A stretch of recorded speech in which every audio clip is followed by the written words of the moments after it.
মাসের শেষে যখন ঘরে তেমন কোনো বাজার থাকে না, আবার মাঝে মধ্যে মাছ মাংস খেতে ইচ্ছা করে না, অথবা কোনো একটা অলস বেলায় যখন ঝটপট কোনো খাবার তৈরি করার কথা মাথায় আসে, তখন আমি এই রান্নাটাই করি। এটা আমার সবথেকে পছন্দের খাবার।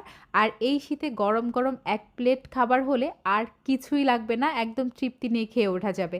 আমি আজকে হাতে মেখে রাইস করে একটু খিচুড়ি রান্না করছি। এখানে আমি কোনো প্রকার এক্সট্রা বাটা মশলা অ্যাড করিনি। দিয়েছি পেঁয়াজ, রসুন, হলুদ, লবণ, শুকনো মরিচের গুঁড়ো, একটু গোটা জিরে, সঙ্গে একটু তেজপাতা, এলাচ, দারচিনি দিয়েছি। সয়াবিন তেল দিয়ে মেখে আমি রাইস কুকারে বসিয়ে দিয়েছি।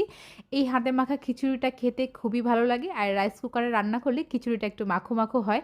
মাঝে মধ্যে আমি সকালেও তৈরি করি। এরপর আমি সঙ্গে খাওয়ার জন্য একটা ডিম ভেজে নিয়েছি। ডিম খিচুড়ির সাথে খেতে ভালোই লাগে।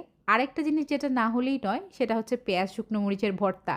এই পেঁয়াজ শুকনো মরিচের ভর্তা আমার খিচুড়ি, সাদা ভাত সব কিছুর সাথেই খেতে ভালো লাগে। আবার মাঝে মধ্যে কোনো কিছু খেতে না ইচ্ছা করলে আমি পেঁয়াজ ভর্তা দিয়েও ভাত খাই।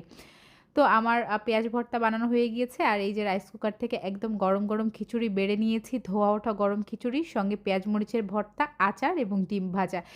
একদম অমৃত, আলহামদুলিল্লাহ। আপনাদের কাছে কেমন লেগেছে আমাকে অবশ্যই একটা কমেন্ট করে জানাবেন। ভালো লাগলে শেয়ার করে দিবেন।